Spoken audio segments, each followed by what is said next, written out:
Fellow students, administrators, members of the Trojan family, good evening to you. It is such an honor to be here tonight with all of you here for such a special and important occasion. My name is Eytan Wallace with USC Annenberg Media, and I will be moderating tonight's undergraduate student government presidential inclusion town hall discussion. This town hall style debate is a partnership between the undergraduate student government, USG, and USC Annenberg Media. Both of these USC organizations are working together to ensure the candidates, platforms, and policy positions are transparent to the student body. We want you, the students, to have the opportunity to feel informed and have your voices heard before casting your vote. The late great poet Maya Angelou said, "In diversity there is beauty and there is strength." It is with a similar sentiment that this town forum will focus on issues of inclusion and diversity at USC, and specifically how the USG candidates will offer their perspective on how to serve all members of the diverse USC community. We value your perspective and your participation, and would love for any current, former, or future USC students to be involved. You can do this by submitting your questions via Facebook or Twitter at USC Annenberg Media. We may bring up your question during the live discussion. I would like to briefly address that I, a Caucasian male, am facilitating the discussion on diversity at USC Annenberg Media. We are actively working to tell underreported stories always, and tonight is no exception. With your help, I will do my best to amplify the voices and stories of all people, especially those who are unheard or ignored. This is why you're all here tonight. I'll be passing the mic to members of our student audience to ask questions themselves. Now, before we begin, I want to explain how this evening will work. Both tickets will have 90 seconds each to give their opening statements. From there, we will enter the town hall portion of the night. Tonight's questions have been submitted by students in advance. A few have been written by USC Annenberg Media editorial team, and the rest will be asked by those of you participating tonight. Each candidate will have 60 seconds to answer each question.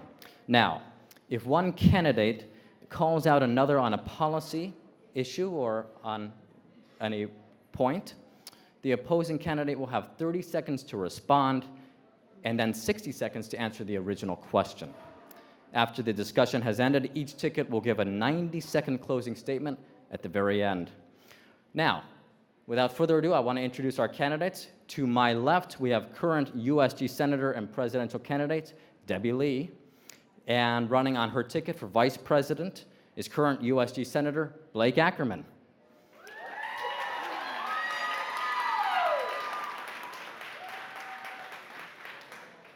And on my right, we have current USG Director of Community and External Affairs and presidential candidate, Mai Mizuno. And running on her ticket for Vice President is former Vice President of the Pan-Hellenic Council, Brianna Bozek.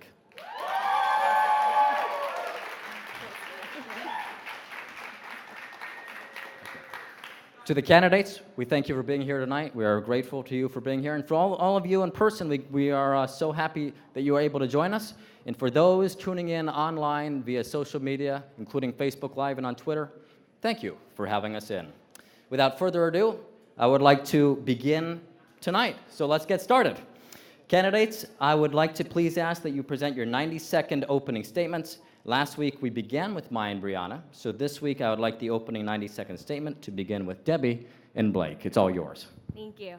Hi, everyone. My name is Debbie Lee, pronouns she, her, hers. I'm running to serve as your next USG president. And my name is Blake Ackerman. My pronouns are he, him, his, and I'm running to serve as your next USG vice president. One of the fundamental reasons why Blake and I decided to run is because we wanted to be a part of a greater movement to make this campus a more inclusive environment for all Trojans. What that looks like for us and what that means to us is not only a campus that supports all students, but makes sure that their voices are being heard and represented at the university level. I understand that as a student with privilege on this campus, I have not experienced firsthand some of the marginalization that other students have had. And so with that privilege, I have a responsibility. As student leaders, I believe it's important to represent all students by bringing them to the table and in asking them what they need. As allies, Debbie and I want to listen first and speak up for, but not over, students who our policies affect on this campus. Thank you very much.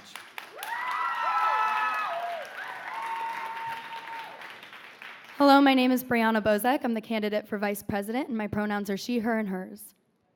Hello, my name is Mizuno. I'm candidate for president, and my pronouns are she, her, hers. So as Brianna and I were prepping, we really struggled with finding out a way that we could adequately address all the voices and the student needs across this campus.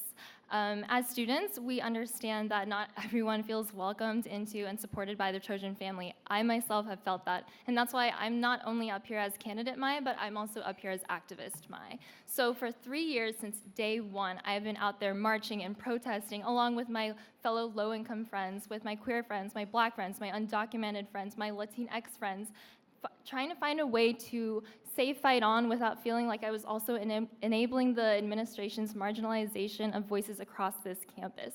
Brianna and I recognize that even though we belong to certain communities, we can't even adequately represent those, and never mind those communities that we're not even a part of. And so what we plan to do, what we have done in the past, is to stand in solidarity with these communities and make sure that students don't feel marginalized and stand together as allies.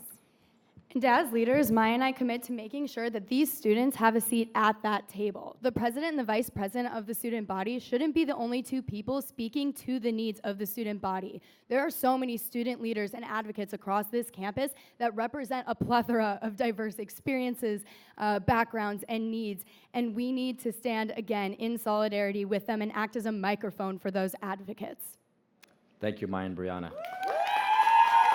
And Debbie and Blake. We're going to go back to Maya and Brianna now and ask the first question of our discussion. So with that, what does diversity mean to you, and how does it apply to USG specifically? Right, so diversity to us has a variety of different aspects, whether it be socioeconomic, racially, ethnically, culturally, but the way that we envision diversity happening in USG is really starting at the hiring process. So whether that means making sure that our chief diversity officer reaches out to different communities through the cultural assemblies, through the cultural centers and resource centers, making sure that, first of all, people understand that USG is hiring, so that at least we have an applicant pool that reflects the various communities on campus. And that's kind of how we plan on starting that process and vetting and making sure that people in student government are representative of the student body. And so that's something that we really want to focus on, and making sure that at least people are open to the conversation of diversity and inclusion within our student government. Thank you very much. And Debbie and Blake, I wanted to remind you the question is, what does diversity mean to you, and how does it apply to USG specifically? 60 seconds. So at our amazing campus, we know that our school is filled with amazing students from different backgrounds and different walks of life. And it's important to acknowledge this because not all of us have the same experiences when we come here. And we have to celebrate those differences rather than just acknowledge them. It's important for us all to ensure that students are represented, but also empowered to do what they want on this campus. And that's something that we really want to focus on as an administration. The specific way that we ensure that all communities and groups on this campus are not only being recognized and represented, but also being celebrated for their differences is by reaching out to groups who have been historically not been a part of USG. Personally, I think it's disheartening to think that some people feel excluded by the organization. However, that shouldn't be the case. We're an organization that's accessible to all students, whatever background you come from, and one that fights for all students and celebrates all differences. Thank you very much to both of you.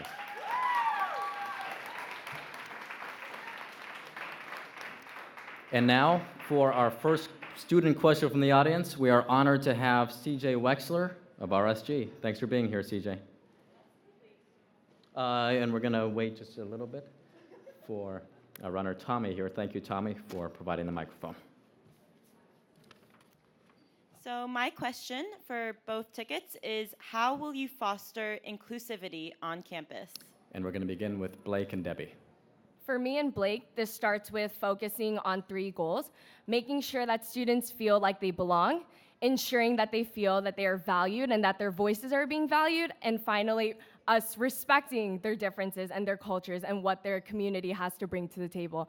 I think these three goals can not only ensure that all students feel that they're being supported by their student leaders, but also the university, but make sure that they're recognized and they're being celebrated for all the things that they have to offer. Debbie and I also believe that this starts first and foremost with education, which is why we're proud to have on our ticket the monitoring of the first year wellness program that I had the pleasure of assisting in programming with the director of wellness, Marina Rovat. Together, actually, we have a meeting set up this Thursday. It's our first meeting with the task force that includes Dean Varun Soni and Dr. Eileen Rosenstein, and we'll be able to start making headway in how we can teach students right when they get to campus about cultural competency and how we can have conversations about how to live in an inclusive environment. Thank you very much. Maya and Brianna?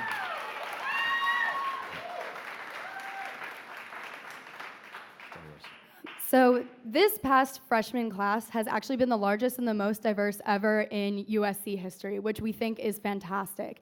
About 16% of the students were international students. About 16% of the students were first-generation students. And again, we think that's wonderful. However, for us, it's not just about the numbers. We want to make sure that it's not just saying we have these students here, it's actually about supporting them throughout their entire time here.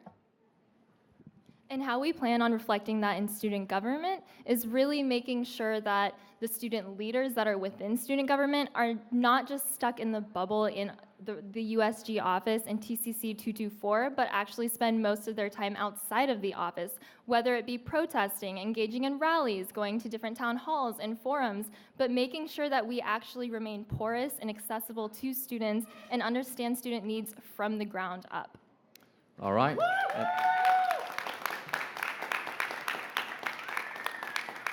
And with that, we'll keep it right with you guys for question number 3, and that is, as it relates to diversity and inclusion, what would be your top priority if elected? So a lot of our platform is focused on diversity and inclusion at its very core, but one of the platform points that really rings with us is making sure that our staff, whether it be specifically at Ackerman or across campus, have cultural competency training. So a lot of that involves, for example, accessibility training for staff members. One of the delegates or one of the directors within student government, Zach Wentz, has really been amazing in making sure that staff members understand in the dining halls, for example, we have to make sure that we structure the room so that students with accessibility issues can navigate their way through those spaces, and just making sure that those conversations happen to our staff and faculty so that we're all on the same page and it's not just students, floundering by themselves. All right. And you guys? To say that we have a top priority, I think it doesn't recognize that each community and group on this campus has their own needs. And as two individuals who don't identify with some of these communities, we simply have no way in understanding the depth of what they go through on a daily basis. And so that's why our first priority is first listening to what they need, listening to the concerns of these students, learning from what their experiences are, and learning how student government can support them in making sure that they feel supported and valued on this campus. Ultimately, Debbie and I would never want to speak on behalf of a community that we are not a part of. We want to bring those people to the conversation and have them tell us what they need so that we can address their real issues. USC claims that it's full of diversity, and that's one of their biggest selling points. And if students feel like they can't express their diversity and feel included on this campus, that's one of the biggest problems that we want to address. And we want to provide students with the necessary resources and involvement to do so. Thank you very much.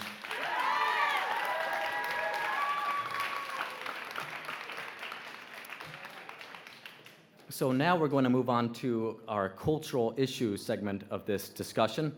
And we begin, if you excuse me there, with a student question from Alex Sohn of the Asian Pacific American Student Assembly. I will be reading this question, and we're going to begin with Debbie.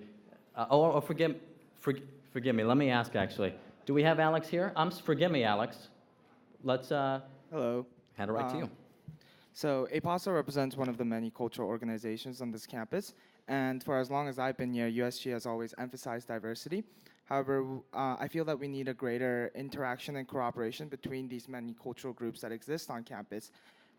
And I feel like this has been lacking on the USC campus for a while. So I was wondering how you, the candidates, plan on addressing this with your campaigns. Thank you, Alex. Again, we begin with Debbie and Blake. I think the answer to this is twofold. So one, it has to do with the specific cultural assembly and the member orgs who participate in that cultural assembly, but then also providing that bridge between USG, other USG leaders and the cultural assembly. So this year, something that was piloted was a cultural liaison team where each member of the cultural assemblies participated in a gathering with members of other cultural liaisons in order to ensure that not only were the voices and concerns of certain cultural assemblies and communities being heard, but also making sure that they were being incorporated into conversations not only within that cultural liaison team, but also to other USG leaders.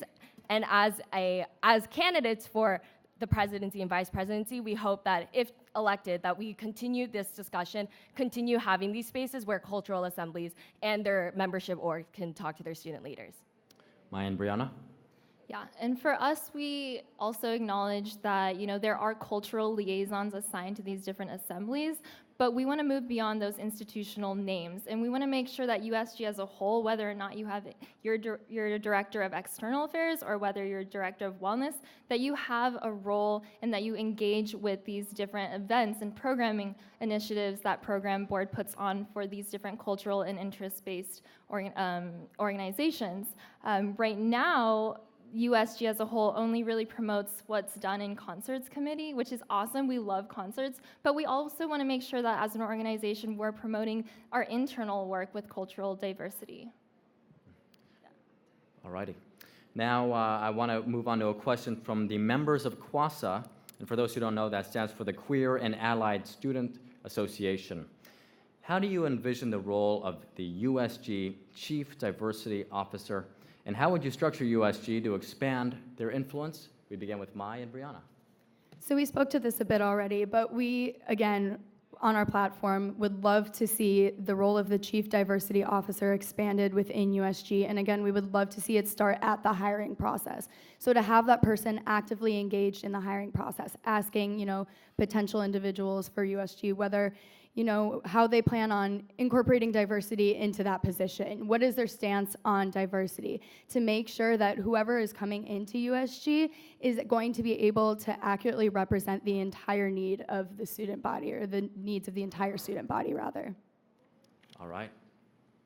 From my experience in USG this past year, the chief diversity officers and the other one who is also abroad currently.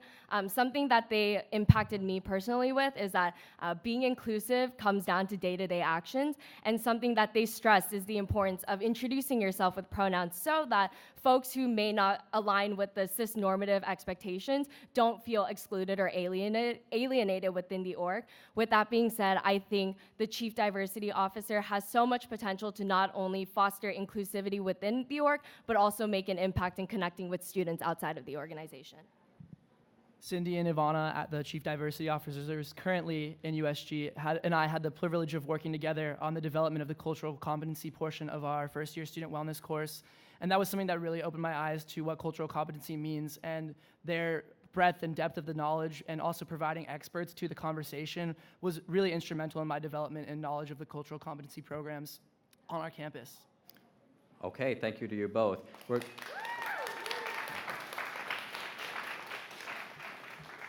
So it's no secret that there are so many different communities here at USC.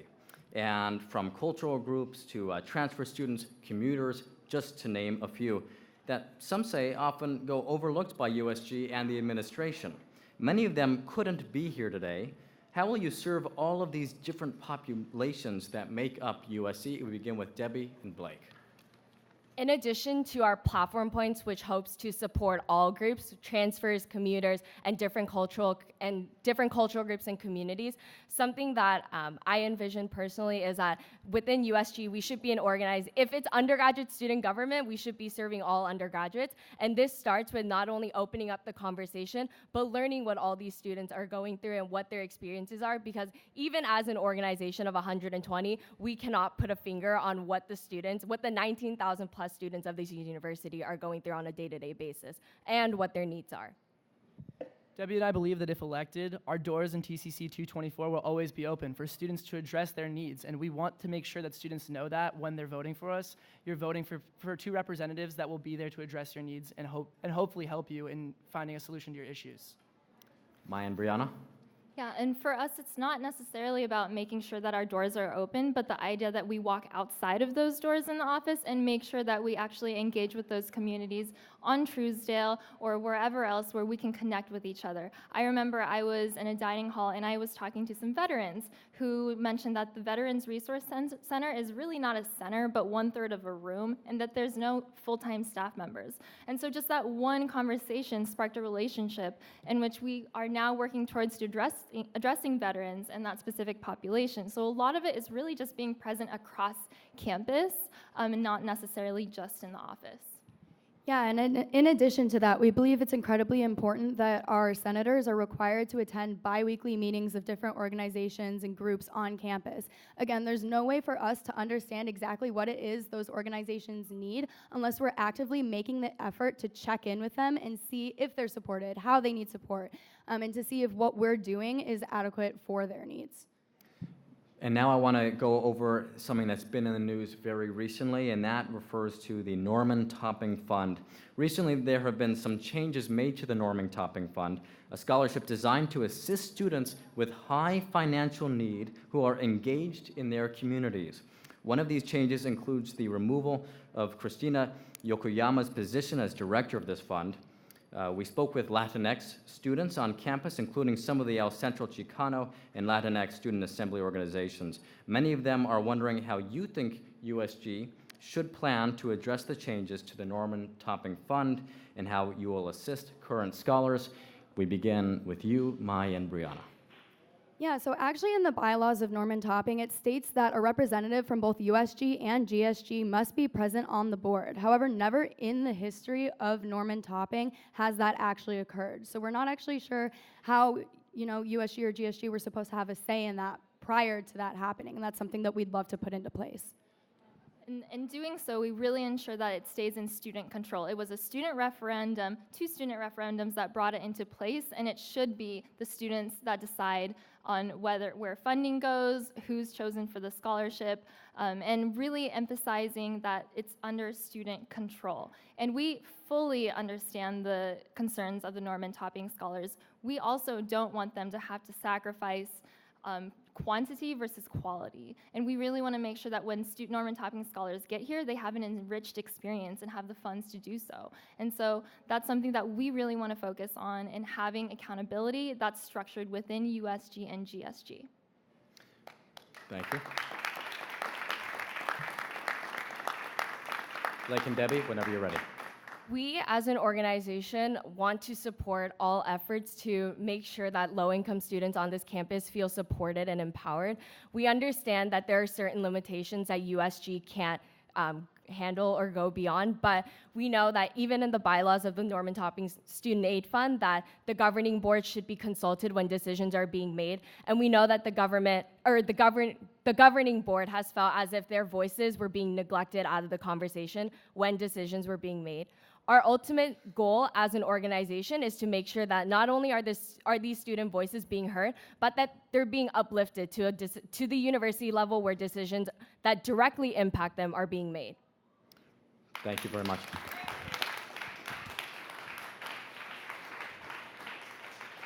So just a reminder, this discussion is on Facebook Live tonight. We thank all of our participants for tuning in. It's great to have you with us. And with that, we go straight to a question from one of our Facebook viewers. You'll forgive me if I mess up the pronunciation a little. From Christopher Linares, he asks, how will you deal with issues having to do with Trump and his immigration policies and how they impact us here at USC? Blake and Debbie, we begin with you guys.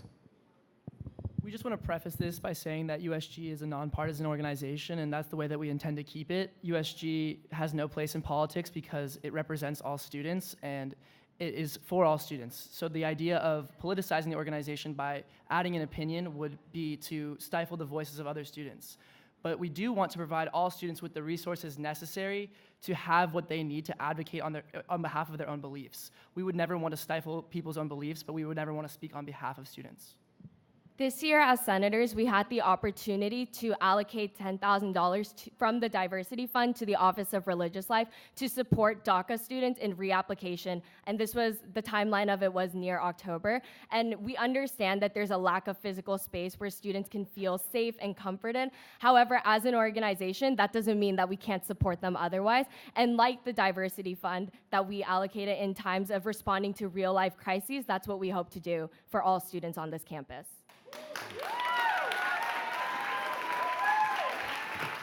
Maya and Brianna, whenever you're ready.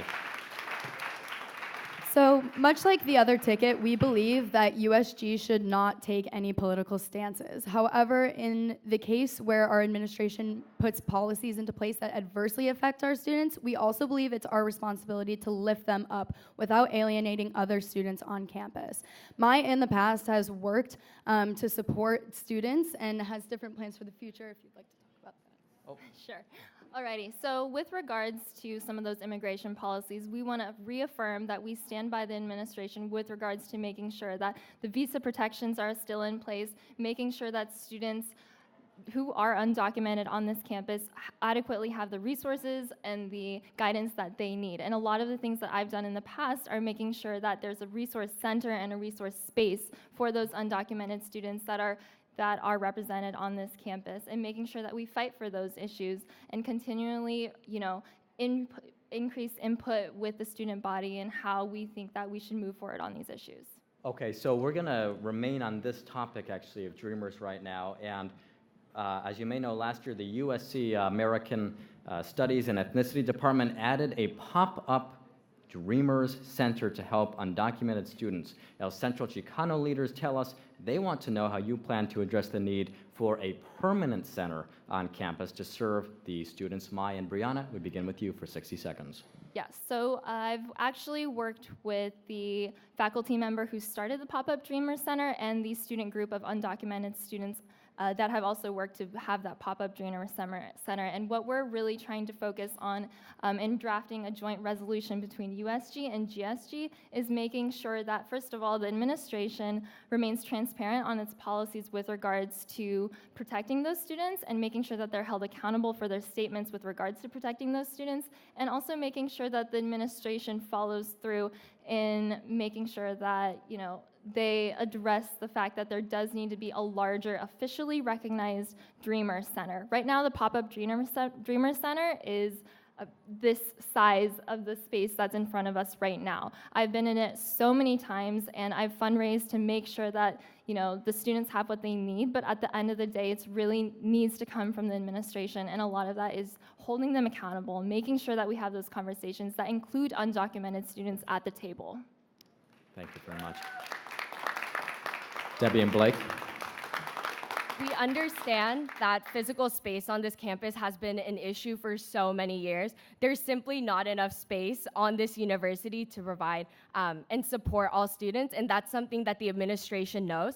That's why they have long-term plans in maybe building a multicultural resource center that could look like a building like TCC, or finding ways to support students through space. We understand that space affirms identity, and we want to be an organization that supports this fact and hold true to the fact. With that being said, we want to collaborate with administrative efforts already being made to ensure that not only that the spaces to be made are going to follow through, but also that the spaces that exist right now have the necessary and proper resources to support and empower all students.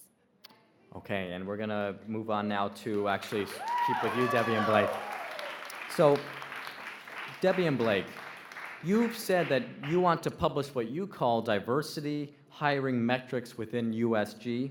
Why is this one of your priorities? And I will quickly add that I would like to ask a similar question for you guys, but we're going to start with you, and that question is after they answer. Maya and Brianna, how will you ensure the staff of USG is representative of our diverse student body? Again, Debbie and Blake, we begin with you. So we know that there has historically been groups of students that haven't been represented within USG, and we want to change that, and that's why one of the first platform points that we put on our platform back in 2017 was implementing diversity hiring metrics within our platform, or within the organization. So when we are hiring different people for our administration within the organization, we want to make sure that all groups are represented, all groups are heard for, and we believe that Debbie and I can hold each other accountable in ensuring that, and with also by creating some actual metrics that will last for longer than just our term.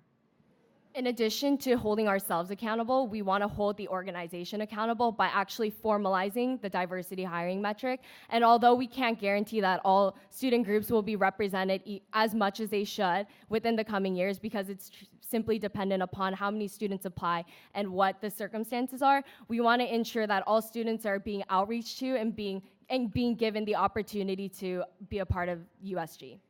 All right, and I did want to repeat the question one more time. I know that it's a little hard to remember. So Maya and Brianna, how will you ensure that the staff of USG is representative of our diverse student body? A lot of it, like Brianna touched on before, starts with the hiring process. And even a little bit before that, making sure that the people who know that the application for USG is out are, coming from these diverse communities. Right now, we kind of live in this bubble, and students that, for example, frequent APAS or El Centro or the CBCSA don't always know that USG is hiring. And we just want to make sure that we start at the application pool. I know for me, I knew nothing about student government. It took the current USG president, when I was a freshman, reaching out to me and telling me that, hey, you're part of this community and we really need that representation in student government. And without that outreach, I would have never applied for student government. And so it's really just making sure that we start at that level.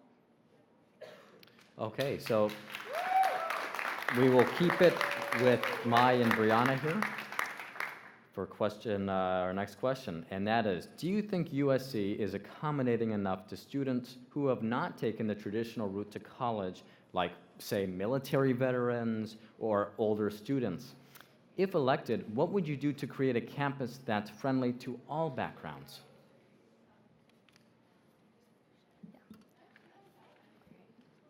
So you mentioned veterans specifically, and this is something that Mai touched on briefly before, but she's had the privilege of speaking with several veterans, and I've seen the Veterans Resource Center as well, because it shares an office with FSLD, which is Fraternity and Sorority Leadership Development, and it gets about a quarter to a third of the room, which we just think is unacceptable. So we would really love to see the Veterans Resource Center getting more space, and we would love to kind of use that voice as well as the voice of all of the other cultural resource centers to advocate for representation for everyone across the board. And then bringing it back up to the macro level, we appreciate the diversity that USC touts. Like Brianna said, the incoming class last year was the most diverse in USC history. But at the same time, that doesn't necessarily mean that they're guaranteed the resources that they need, the enriched experiences that they need. That was part of the issue with Norman Topping, and why a lot of the Norman Topping scholars have voiced concern, is that once getting to campus, they don't feel supported, and I felt that myself, coming from a lower income background. Thank you, Mai. Debbie and Blake. I think the way to make folks feel more accommodated on this campus starts with the little things. So this is a project that I had the pleasure of tapping into when I was a Senate aide 2 years ago, but it was for making a widget on My USC for veterans so that they would have the necessary connections to resources and et cetera. And I think it's in those little symbolic things, such as having a widget on the My USC and being supported by the centers that exist and expanding those and ensuring that those are supporting all folks on this campus is a priority of ours.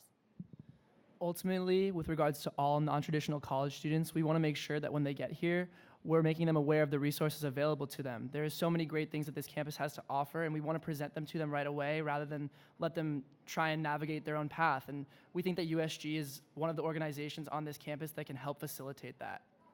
All right, and we're going to also now talk about commuter students, and we're going to keep it right with you guys. And that is, last year, USG passed a resolution to create a commuter student lounge, but we haven't seen anything come of it yet.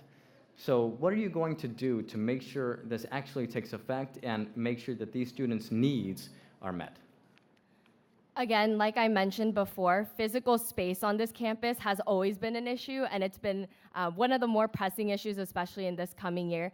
We understand that there hasn't been much progress in the commuter lounge, especially from what I've seen and what Blake has seen.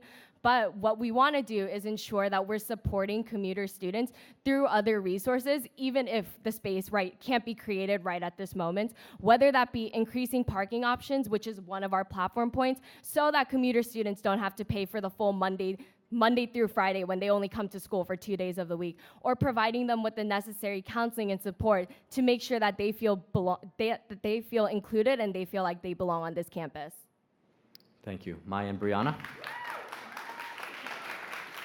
So a lot of the things that we mentioned in our platform have two components. So one is a short-term goal and one is a long-term aspect to that platform point. So one of the longer-term aspects of our platform points are really looking at more space for not just commuters, but also in general, a lot of the students that feel that they need more space. And as part of the Spaces Committee that has been working with the Provost, I know a lot of USG members have been talking about maybe having an entirely new building dedicated just for space, whether it be commuters, whether it be veterans, whether it be LGBTQ+. And so one of the longer-term goals that we have is really planting the seeds for that proposal and making sure that that institutional knowledge behind that proposal gets passed down to administration and to make sure that it happens. Thank you very much. So now we'll move on to we're honored to have a student question from Rachel Atherly. Do we have Rachel here with us tonight? Yes. Thank you, Rachel. As student leaders, what have you done in the past and what do you plan on doing in the future to address the needs of low-income students? Thank you very much. We begin with Maya and Brianna. Okay.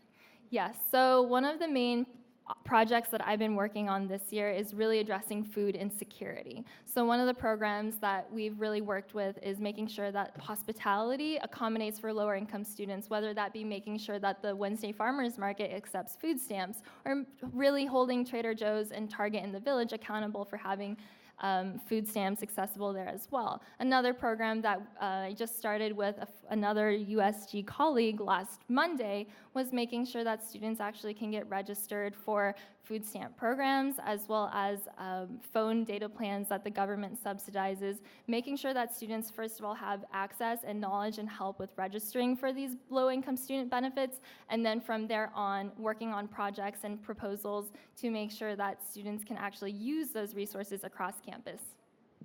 Yeah, and so when I was the VP Service and Philanthropy on the Panhellenic Executive Board, not the Vice President of the Panhellenic Executive Board, I wanted to make that clarification, I actually organized an event with Meals for Refugees in which girls would go out and give their time rather than, a check to help solve, food crises all over the world. Something that we want to put into place as well in the future is a leadership stipend so that no student has to forego a leadership opportunity in order to pay rent with their job.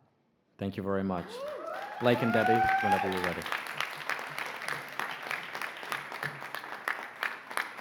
Something that Debbie and I want to keep stressing is that though we don't identify with every single group on this campus, and as groups are put together, we want to ensure that we are learning from these groups first. We don't want to speak on anyone's behalf ever. That's our goal, is to listen first and learn from our students to find out just exactly what they need to feel supported on this campus. And that's one of our biggest goals, is learning first.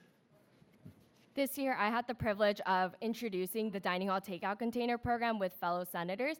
And while this project, we haven't seen dining hall containers in dining halls, the goal and the primary purpose of this project was to ensure that food insecure students on this campus had access to food during the late night hours when dining halls were closed and when they simply maybe had limited numbers of swipes because they were on the apartment plan. And that purpose is something that we want to continue to emphasize as we continue in our projects.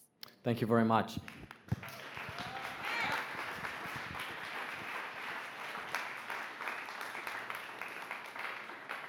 A friendly reminder, we are broadcasting live on Facebook Live, and once again, we thank you for tuning in, and we thank you for having us in. And tonight, we are joined by former USG President Rini Sampath, who asked this. And Rini, we just want to say, point of personal privilege, great to have you with us. Historically, the position of USG President and Vice President has served as a mouthpiece for the university administration. Why should the student body trust that your ticket will fight for students instead of playing along with the administration. Debbie and Blake, we begin with you. As we continue to emphasize, we understand that there are some things that we cannot fight for on your behalf because we simply don't understand the breadth and depth of what you're going through and your experiences. And that's why Blake and I want to be here to not only stand in solidarity with those groups who feel underrepresented or feel as if their voices have been ostracized and marginalized from the conversation. We want to ensure that USG is an organization that uplifts voices and doesn't say no to administration, but finds solutions and find compromises so that all students feel supported and empowered by this university. Debbie and I have worked together since high school in student government, and we know our working relationship has been very successful.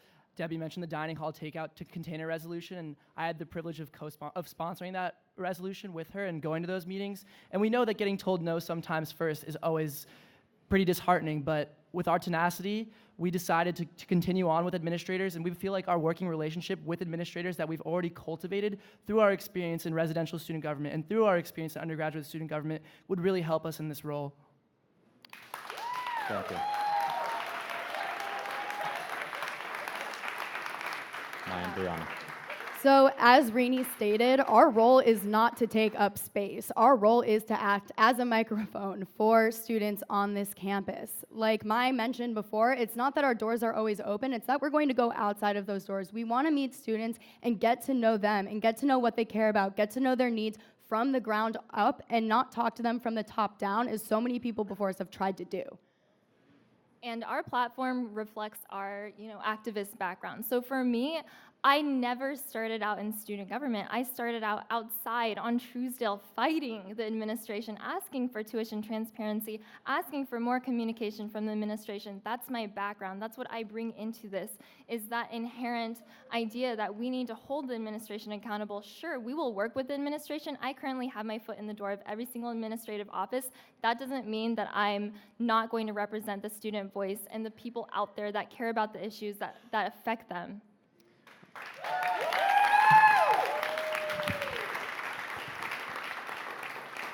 Thank you. Now for this next question, it is specifically addressed to the vice presidential candidates. We're going to begin with Brianna.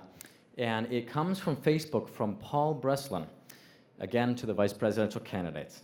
What work have you done in the past to support diversity and inclusion on our campus?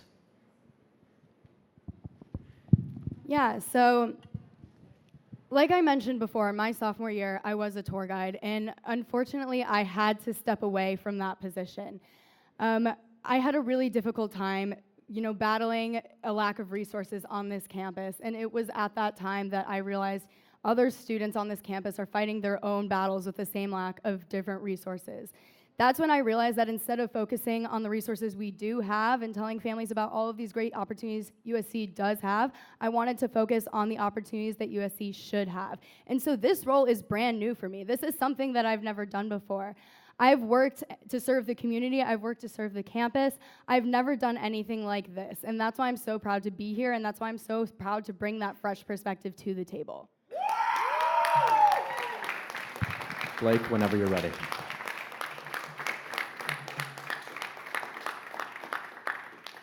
Having the privilege of having served as the president of West Residential College last year in residential student government, something that we valued very greatly was social justice and inclusion. And we had two amazing social justice and inclusion chairs that would bring different lessons to the table every week, and we would learn about them. We would dedicate about 20 minutes of our meetings just to talk about these difficult conversations that don't get discussed during normal classes or maybe conversations that you have with somebody else. So having that to facilitate this learning was something that that came with me right away. And then focusing on USG in my role as a senator, this role that I've had in programming the first year student wellness course has been really amazing and opened my eyes to what cultural competency means. Working with Dr. Sumi Pendekar in the Office of Race and Equity to learn about what it means to live in a diverse world and how to collaborate and communicate with students is something that really touched me, and I've learned a lot about this year. Thank you very much. And we're going to stay right with you guys as we move on to our topic of transfer students. So, a little more than a quarter of the USC student body is made up of transfer students, including, by the way, yours truly. Thank you very much. Now, the USC admissions office says in 2017, half of the transfer class came from community colleges, while more than 25% came from four-year institutions outside of California. As you can imagine, the transition can be quite a difficult process. Some students told us they feel they've been, quote, thrown to the wolves, end quote, to Annenberg Media, they told that. In both of your platforms, you propose a transfer resource center. What more can you do for one of the biggest populations on campus?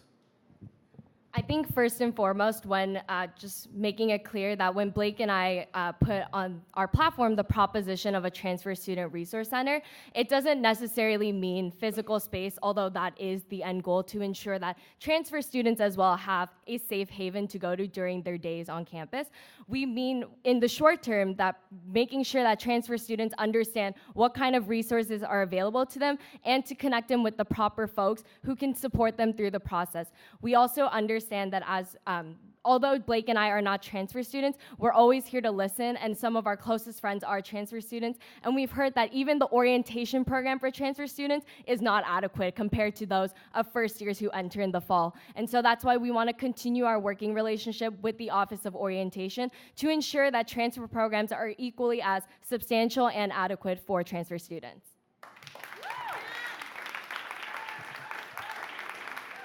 Maya and Brianna, whenever you're ready. So although I'm not a transfer student, I came in as a spring admit, and so I also had a non-traditional orientation experience and a non-traditional welcome week. In fact, our welcome week and orientation programs were all lumped together with the transfer students. And so a lot of my friends right now are transfer students just because we met in that space together.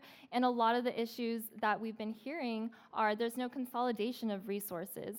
Eventually we do want physical space, and right now what we can do is making sure that we have those resources, whether it be knowledge about funding, knowledge about scholarships, knowledge about where to get involved, that kind of a thing. We want to make sure that we take care of these non-traditional USC students, and our platform reflects that. Yeah, and whether it's, consolidating information about, again, scholarships or mentorship programs or housing opportunities or availability, it's not just that. As Mai said before, transfer students and spring admits have a very non-traditional, entry into USC. Something as simple as welcome week can seem very alienating when you don't get the opportunity to participate in it. So we propose that we rebrand it as kickoff week and allow those students to participate. Thank you very much. So we're going to actually, Mai mentioned about spring admits, and we're going to stay on that topic because after a careful look at actually both of your platforms, not much is mentioned about spring admits. Some of the students say they are not offered the same opportunity to adjust to college life as freshmen who start out in the fall. If elected, what will you do to serve these students and make sure they have a smooth transition to USC? Maya and Brianna, we begin with you. Yeah, I obviously have a very special place in my heart for spring admits because I was a spring admit, and I know how it felt feeling like a second-class Trojan, coming in not knowing anything, and also having that culture of, spring admits just aren't as integrated into life here. And so, I've already spoken with a lot of the people that are in the Office of Orientation programs, and we've tried to feel out what is possible for spring admits. Our platform really focuses on kind of the other holistic aspects that we can provide, such as making sure that the mental health resources are there, making sure that they have other resources on campus, and kind of hitting it from that perspective while we look at and explore other ways that we can work with the Office of Orientation programs, while we can work with the Office of Admissions and making sure that spring admits are adequately represented. Trust me, as a spring admit, it was awful, and I will make sure that we are taken care of.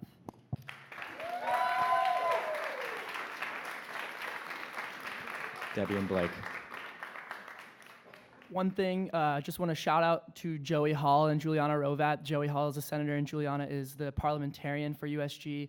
They've been working tremendously hard on improving the spring admin experience during their term, and we've watched them along the way, and there have been many, many roadblocks that they have been fighting for, working with the Office of Orientation, looking to improve those resources for spring admits for when they get here, and ultimately, they know that they wouldn't stop fighting, and we were behind them the whole way. We were supportive of them. They had a spring admit survey that was sent out recently, and we're really proud of their work that they've done, and we hope that in the coming administration, we can continue their work.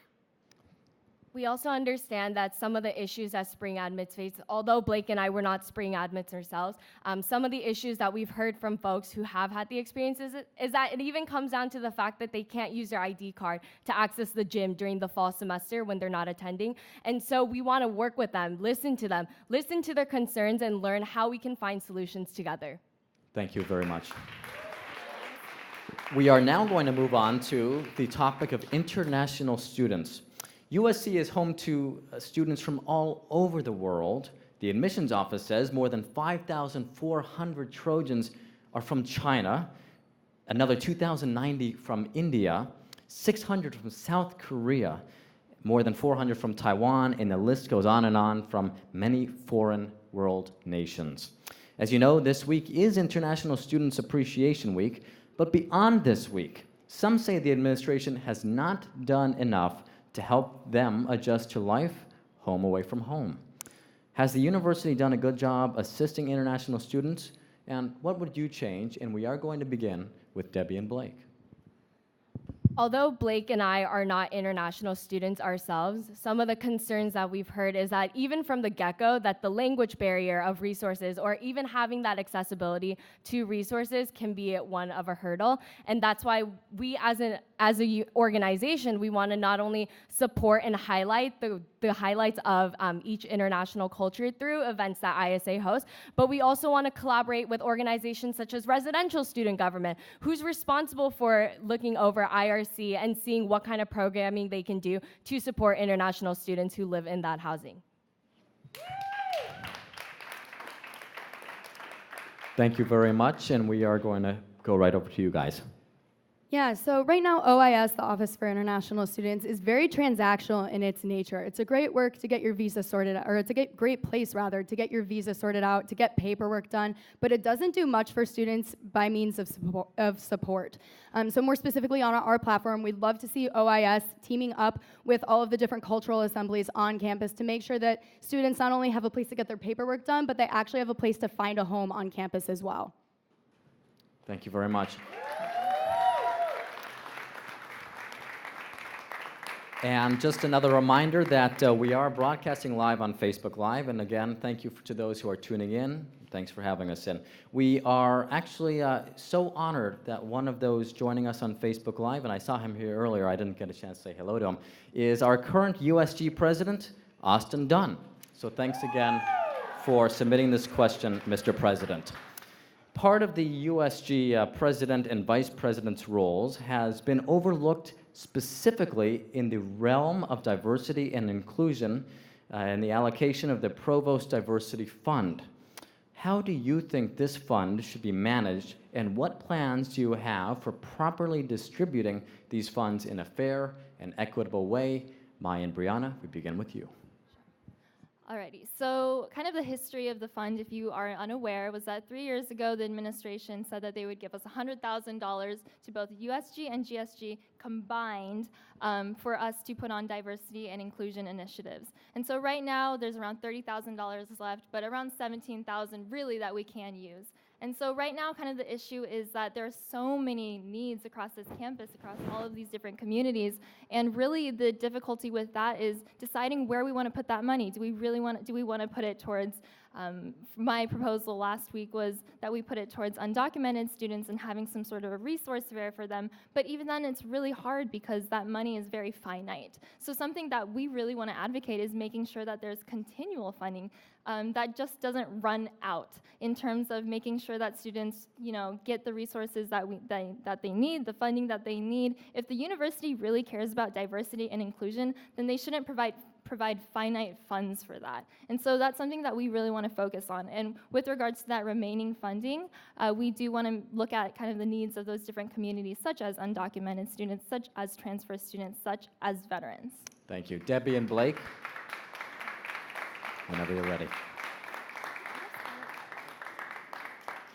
We understand that the Provost Diversity Fund was in response to the campus climate resolution that was passed a couple years ago.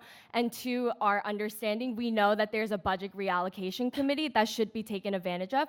This is an opportunity for us to bring student leaders of all communities and of all groups who can benefit from this funding to the table where decisions are being made, so that money that directly is allocated to support those groups can have a positive impact on those communities. As Blake and I have mentioned again, we are only two people of 19,000 students. There's simply no way that we can gauge how to spend that money, but that's why we want to bring students and student leaders into the conversation. Thank you very much. Now we're going to move on to the topic of LGBTQ inclusion, and we're going to begin with you guys. So here's a question from QASA. Again, that's the Queer and Allied Student Association. How will your initiatives for diversity training be trans inclusive?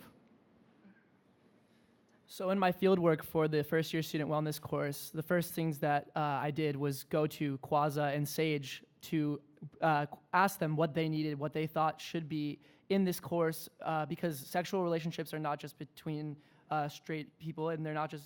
It's important to recognize that, and we really need to make sure that all of our students are representative, and that's why we asked them first what they thought was the most important to be included in those conversations. As USG, we also want to be an organization that not only affirms all identities, but also supports and celebrates all identities. And that's why even in the day-to-day culture of USG, by introducing ourselves with pronouns to ensure that folks aren't being alienated or feel uncomfortable because they don't follow the cisnormative expectations, that's something that we want to cultivate in order to support all identities. Thank you very much. Maya and Brianna. As someone that is very policy-oriented and has a history, 3 years of history in USG, making sure that my policy has been very inclusive of other perspectives and really bringing in the people who are affected by these issues into the conversation. One of the examples of this being the menstrual products initiative that was spearheaded last year, and then really being carried into this year, is making sure that folks from SAGE, from QASA, are part of the conversation and making sure that, the menstrual products initiative doesn't stop at just female and gender-neutral restrooms, but really, expands to include trans men and male restrooms in the future, and making sure that our policy listens to people that it affects, and making sure that, the directors are aware of that. Yeah, and so I'd also like to add that along with some other problems in Ackerman, including, the long wait time, the limited number of sessions, there isn't a lot of cultural competency training in the counselors there. We want to make sure that the counselors in Ackerman are able to counsel, for lack of a better word, every single student who walks through their door. Thank you very much. We're going to begin once again with you guys. While we're on the topic of the LGBTQ discussion, I want to ask, how will you make sure cultural centers like the LGBT Resource Center, the Center for Black Cultural and Student Affairs, and El Centro Chicano receive the resources they need and raise awareness about the services they provide? We begin with you guys.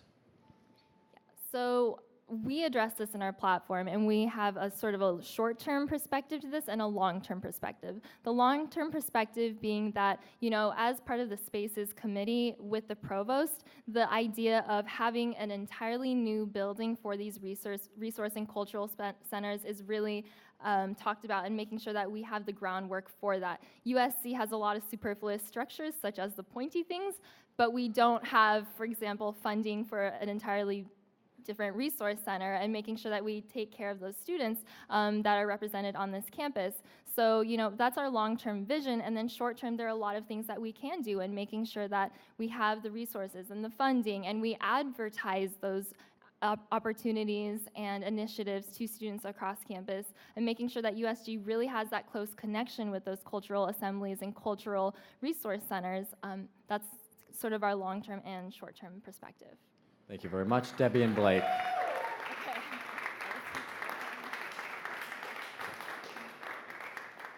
While those cultural resource centers that you addressed are not centers that Debbie and I particularly identify with, those are resource centers that we want to ensure they have the correct amount of resources. We want to ensure that they're communicating with us to tell us what they need.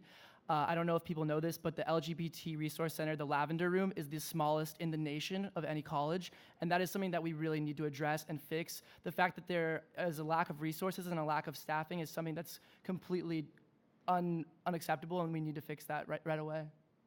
I think also in this conversation, we need to differentiate space versus center. Space refers to a physical place of dwelling, and a center it implies that there are resources adequate enough to support students and to make them feel empowered. Although we don't have the physical space, and we know that's a long-term issue, we want to ensure that the existing centers right now have the resources, have the personnel available so that all students on this campus, no matter what community you identify with, feel supported and empowered.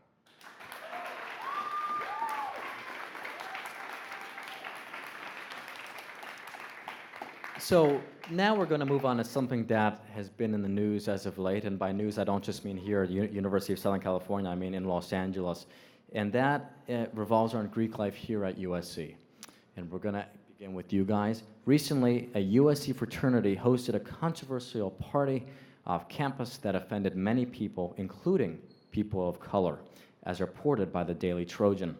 The fraternity said it did not intend to offend anyone. What do you think of the response to this, and why do you think this still happens? We acknowledge that DTD members and brothers did apologize. However, in this circumstance, we need to mention that intentions lead to impacts that could have far beyond offensiveness and hurtfulness towards certain communities, far beyond what they intended to. And that's why in this situation, we want to emphasize that just because it wasn't your intention, you need to measure what your impact and the actions that you're going to take are going to affect communities. And Debbie and I want to work with student leaders to ensure that we're establishing a culture of inclusion on our campus. And that means working with groups like IFC and Pan-Hellenic Council to ensure that they're on par with the diversity training that we're trying to implement throughout the university.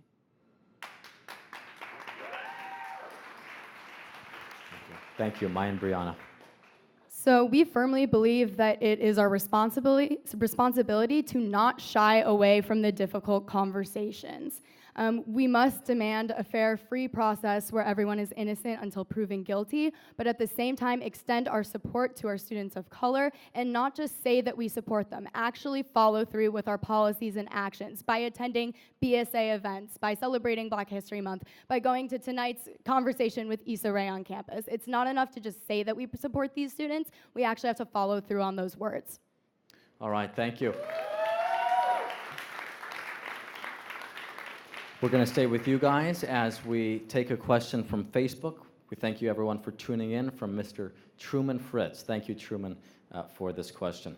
How have you yourselves struggled at USC, and how have USC's resources helped with that? And I know I keep talking about my activist background, but really the issues that I was hit with my freshman year really impacted the way that, the way that I think, the way that I act, the way that I carry through with my policies, and the voices that I try and emphasize when I do have those policies put into place. And so one of the issues that I felt on campus was a lack of tuition transparency, a lack of affordability. When I got to campus, I really wasn't sure if I could continue here. And I know I was not the only one. I was, dealing with a lot of the issues that lower income students face, not knowing where I was going to get my next meal, worrying about housing security, and that has really impacted what I care about and the issues that I've sought to address within student government, like this low income students benefit program that I spearheaded 2 weeks ago.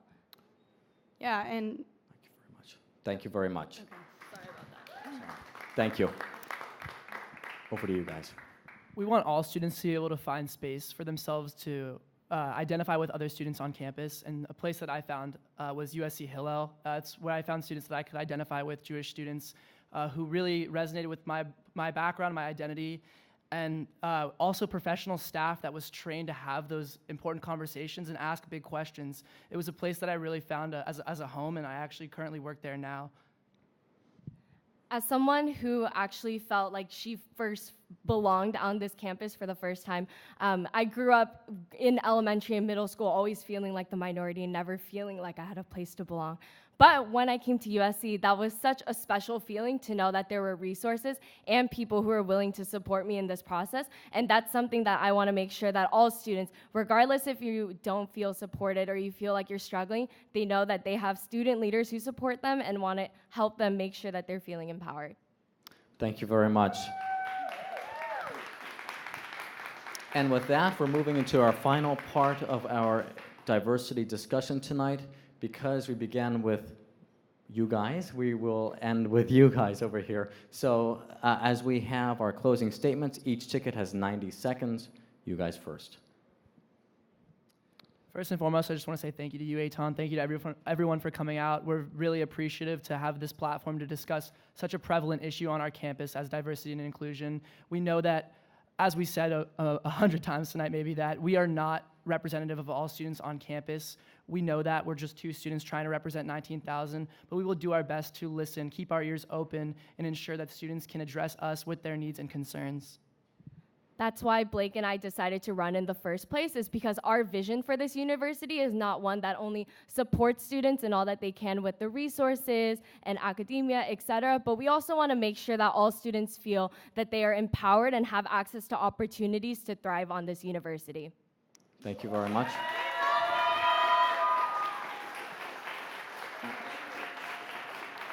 So, as I speak before you today, I recognize my own experience and my background, and I acknowledge the privilege that comes with being a white woman. So, Maya and I want to reemphasize that our dual female ticket isn't just representative of women opening up the door for other women.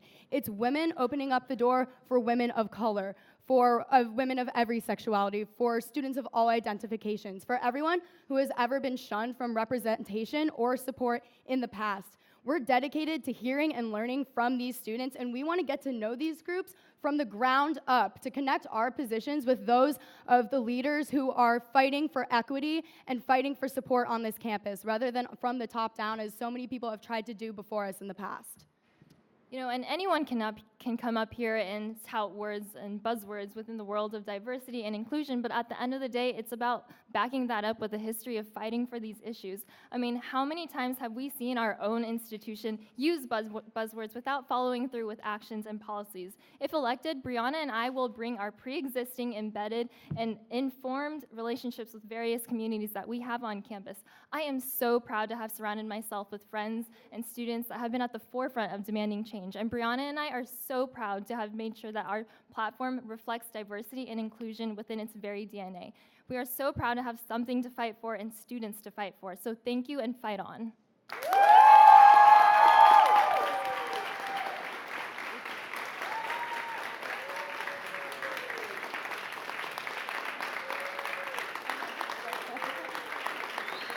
All righty, well, thank you very much, everybody. And I just want to say this does conclude tonight's very important discussion on diversity. I first want to say thank you to those of you who submitted questions and to those of you who joined us here in person. And of course, I also want to say thank you for those of you who tuned in on Facebook Live. As always, on USC Annenberg Media, we thank you for having us in.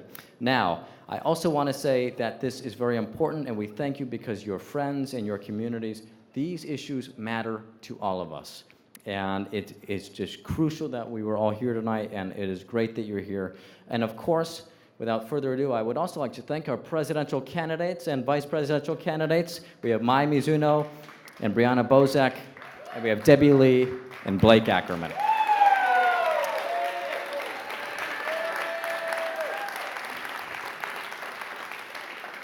So, just a final logistical types of things. First and foremost, we encourage you to follow USC Annenberg Media on Facebook, Twitter, and Instagram to keep up with our election coverage throughout the next few weeks. Now, tomorrow night, USG is having a meet and greet with Senate candidates. This is important, and that will be at 8:30 p.m. in TCC Campus Center, room 405, so be sure to stop on by. And finally, and certainly not least, remember that voting takes place Tuesday, February 13th, Tuesday, February 13th, that's a week from today. I couldn't say goodbye without thanking my friends in the back, Jeff and Andrew and Sebastian, and I can't mention all the names, but there are so many people here at USC Annenberg Media who work tirelessly to make me look good on camera, and we thank all of you for that. Now, without further ado, I wanted to say thank you for joining us, everybody. On behalf of everyone at USC Annenberg Media, I'm Eytan Wallace, and have a great evening.